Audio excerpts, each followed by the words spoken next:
There is beauty all around us. It's here this evening, isn't it? As you look around this lovely room, the candles, the carols, the warmth, the traditions, beauty is here all around us.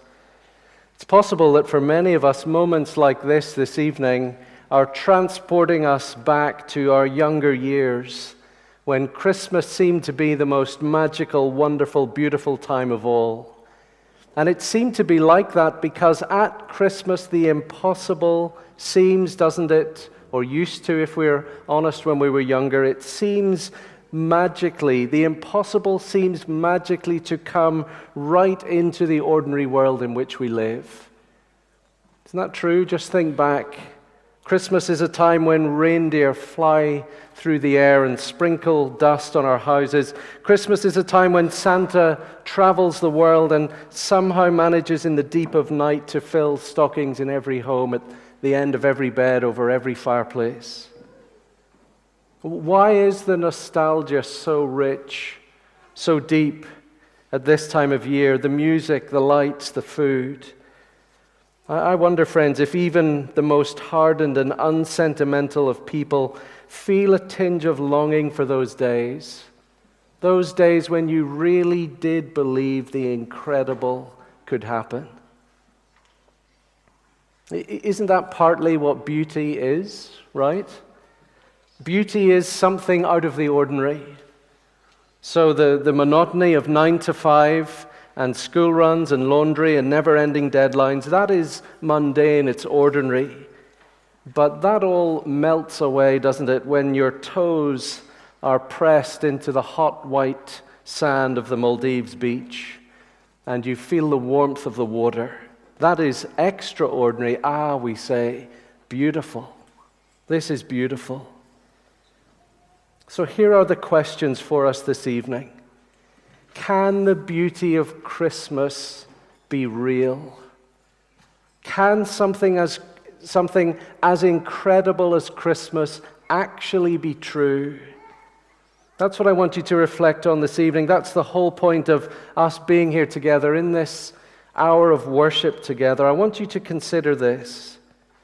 Is the story of Jesus and the God of the Bible and readings like we have just had, are these things that we should grow out of?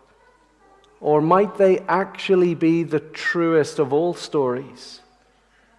Now, are these things, these words that Anna has just read, if you have open what she read to us, are these words part of why Christmas is special and nostalgia-filled?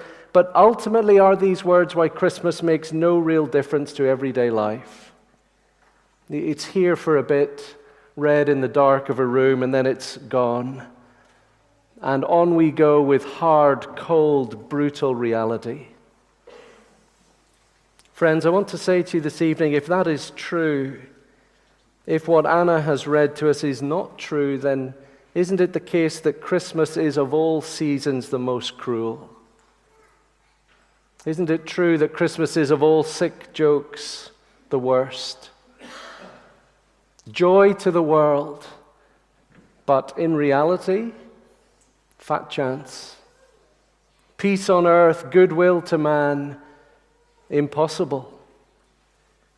See, if what we read about this evening and what we're going to hear in other readings, what we're going to sing about, if what we have read about and sung about did not actually happen, friends, why do we even bother pretending as if it did? I want us to ask these questions this evening because think of what we've just heard. Look at it again in front of you if you can, if the darkness allows. A baby born to a virgin mother. A baby born to a virgin mother, Mary. A baby who is the Son of God, who will reign from a forever throne. And as if that wasn't astonishing enough, not just one astonishing thing, but two, a baby born to an old lady, Elizabeth. And all of that, friends, announced by an angel.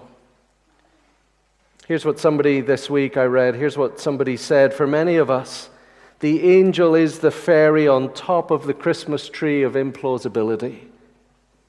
A virgin birth, wise men guided by a star. Very simply, this is the stuff of fairy tales. Do you know, I remember when I was a little boy, one of the very first Christmases I can ever remember, the reason that made it magical was because it was the Christmas where I asked for a Superman outfit. And the reason I asked for it, I can still remember this sense in my mind. The reason I asked for it is because I had seen Superman on TV, and I thought that if I had on what he was wearing, I would actually really be able to fly. I was convinced it would happen. I believed the impossible, and even now, friends, I can remember the sheer excitement of daydreaming about what I would do in my blue and red spandex, who I would fight and who I would save and how I would save them. I remember it all. I thought it would be real. Wouldn't we love to live in a world where the incredible is actually real? When we grow up, we know that Superman isn't real and that capes don't make you fly. But isn't it true we still, as adults, love the same kind of escapism? Men watch James Bond and wish they could be him. Women watch James Bond and wish they could be with him. Or we play the lottery and we dream of winning our millions, don't we? We imagine in the small hours of the night, what would it be like if the impossible came true? I want to suggest to you this evening that the beauty of Christmas is not what is happening in this hour, for it will come and go, and tomorrow will be the same as any other day as the clock brings a new day to us. I want to suggest to you that the beauty of Christmas is that it says to you and me loud and clear, the unbelievable is true. Christmas says to us the impossible became possible, that the unthinkable happened, and that because it happened, this world in which we live has been bathed in glory. Friends, this world is awash with beauty because of Christmas. It is not that Christmas is make-believe beauty for the month of December, and then we go back to the cold, hard reality of the other 10 or 11 months of the year.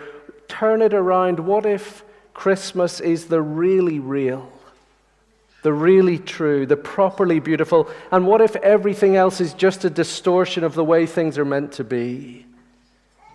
Friends, this evening I want to invite you to consider that our world has been bathed in glory. It is awash with beauty. Maybe there is more to be seen and more to be discovered and more to be believed about reality than you ever thought possible. I wonder if any of you know this story. 17th of August, 2017. On that date, 17th of August 2017, astronomers observed for the very first time ever the catastrophic collision of two neutron stars out in space. Some of you will remember this. Somewhere beyond our normal powers of observation, astronomers watched two neutron stars run headfirst into each other. And this stunning event was caught, witnessed. It was detected. Gravity waves rippled through the solar system as two stars collided headfirst, smashing into one another. One of the stars was 1.6 times the mass of the Earth. It was a mind-boggling moment for scientists, a kilonova explosion, it's called. But here's the truly amazing thing. Here is the truly amazing thing. Do you know what happens when stars collide? When the scientists analyzed the resulting debris, they concluded that this Star Wars moment, this bringing together of these stars, had produced 236 sextillion tons of pure gold. The Harvard University scientist Edo Berger, who led the research, who witnessed it, who led the observance, he said this: this one single event, this explosion in the solar system, produced an array of precious elements 16,000 times the mass of the Earth. And of this material, we estimate that about 10 times the mass of the Earth is in gold and platinum alone. Isn't that astonishing? And then Edo Berger said this: so imagine this. as you gaze at your jewelry or you invest in your gold futures. Do you know what it means? Floating out there somewhere in space, somewhere that you and I will never see, floating out there above our heads in the solar system, there are tons of gold dust 10 times heavier than our Earth. Isn't that amazing? Friends, that is just 2 stars colliding. And there are 200 billion stars in 200 billion galaxies. And this is simply the first time we've ever seen it. Is it possible? Might it be true that what we see with our eyes is not the sum total of all that is? Might it be possible that if gold floats in the heavens above us, might it be possible there is more beauty in the world than we have ever imagined possible? Here is what I believe, that in the womb of a virgin woman, an ovum was miraculously fertilized without the presence of a father. Mary contributed to her child at least half of his chromosomes, but she did not contribute the sex-determining Y chromosome. And somehow, in some mysterious, miraculous way that we cannot understand, that chromosome was provided by God Himself. For what did the angel say to Mary in our reading? For nothing is impossible with God. Nothing. Nothing. Not 2 stars colliding in the sky, producing tons of gold. Not virgin births. Not barren wombs coming to life. Not empty tombs giving up dead bodies. Nothing is impossible with God. I want to encourage you this evening, friend. Maybe you were brought along here this evening by a Christian friend, and up until this evening, your Christian friend, you thought they looked pretty normal. I hope they look normal to you.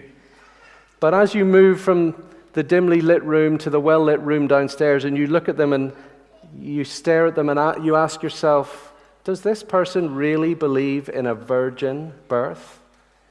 And so, Christian friend, this evening, you didn't know I was going to ask you to be on the spot for the friend that you brought along this evening.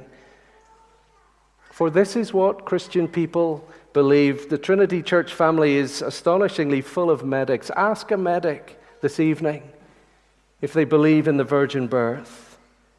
And I suspect they will tell you that they believe what I have just said. Ask your friends afterwards this evening if they believe the angel. For I suspect they will tell you that we do actually live in a world where the impossible is possible.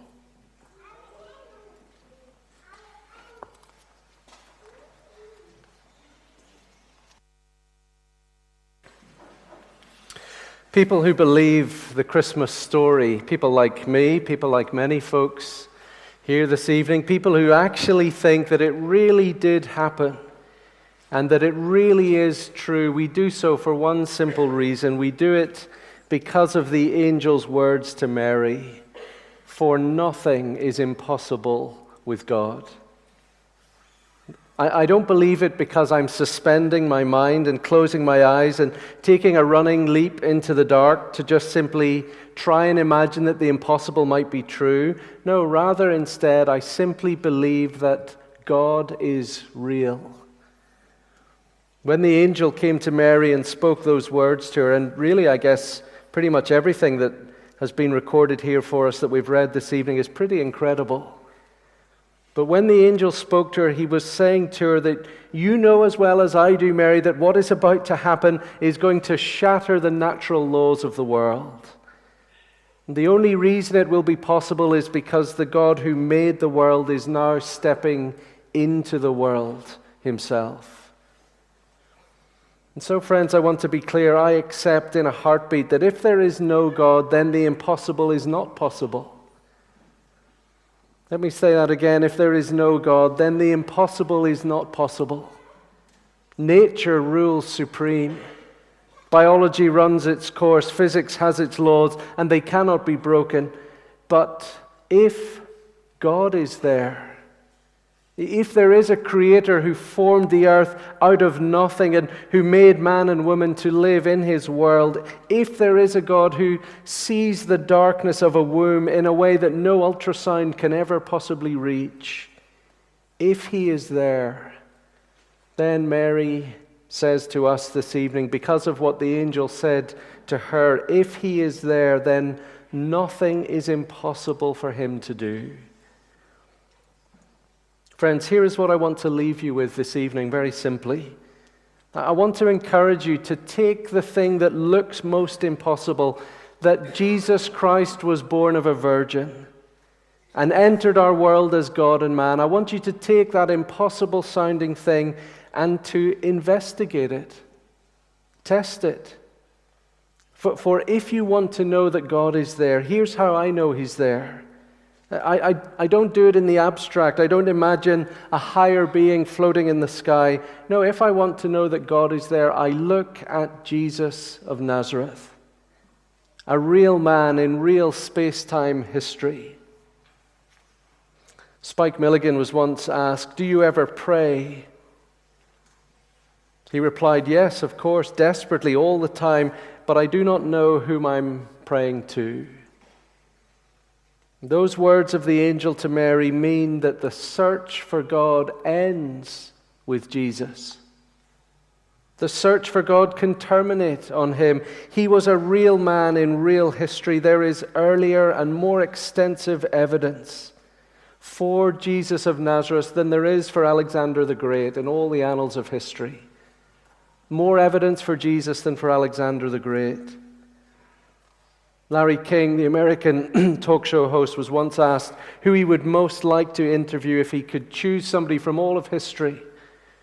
Who would you most like to interview? Without pausing, Jesus Christ, he replied. I would like to ask him if he was indeed virgin born. The answer to that question would define history for me. And so I want to encourage you this evening, if nothing else, leave here committed to investigating what you have heard. You'll find on the table at the back a little book, a lovely little book called The Gift. What if Christmas gave you what you've always wanted? You can take that away. They're downstairs as well. And also take away this little booklet, How to Have a Happy Christmas by Tim Thornbury. If you're at all interested in thinking, hang on a second, is there more to this than I ever thought possible? I want to encourage you to take and read. They may dispel some myths that you have in your mind about God. Christian people do not believe that God is like Santa or like the Easter Bunny. Jesus is not like the Tooth Fairy. No, instead we believe Jesus is the really real and the really true God come to earth to show us who he is. And so here is why Christmas is so amazing, so wonderful, so beautiful. Here is the most impossible thing that has become possible. Here's how I would put it if somebody said, sum it all up in a nutshell. Here's what I would say. In Jesus, this real man in history, in him, God has put somebody new into our world. God has put somebody new into our world. I think newness matters at Christmas, doesn't it? Just ask yourself, Christmas morning, as you unwrap, are you hoping that what you're unwrapping is brand new or secondhand? We like getting new things, don't we? I'm the eldest of 3 boys. You see, if you ask my younger brother, child number 3, he says that some of his presents that he unwrapped still had my name on them. Of course, great delight to us, the other 2 brothers. Second-hand things, second-hand shops for a bargain, yes, if we're counting the pennies. But isn't it true we love it when things are new, when things are right, when things are working, when things are fresh, when they're gleaming? And into this broken world, this world of darkness where women are childless, into this world of war and turmoil and brokenness, where it does not seem possible that there could ever be a human being who would be different from every other human being we'd ever seen, where it does not seem possible that there could be somebody true, gentle, never wrong, never selfish, never proud, always right. Into this world where that does not seem possible, God put Jesus, born of a woman, so that his humanness is true, like yours and mine, but born of a virgin, so that his humanness is new. He is untainted, unbroken, unmarred. He is unturned in on himself. No, he is outward. He turned only outward to serve others and not himself. And so as I finish, listen to this description of Jesus, not my own words. Beautiful description. He was generous and genial. He was firm and resolute. He was always surprising. He was loving but not soppy. His insight unsettled people, and his kindness won people. He was a man of extraordinary and extraordinarily appealing contrasts. He was red-blooded and human, but not rough. He was pure but never dull.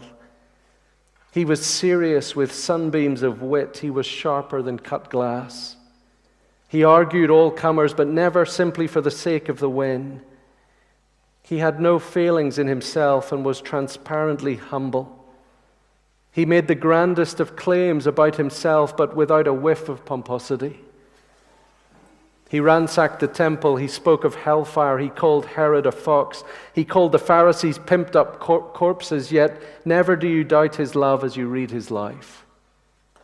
With a huge heart, he hated evil, and he felt for the needy. He loved God and he loved people. You look at him and you have to say, here is a man truly alive. He is unwithered in any way, far more vital and vigorous, far more full and complete, far more human than any other there has ever been. Friends, is it possible that there could be someone in the world as good as that? Someone like that? Could it be true?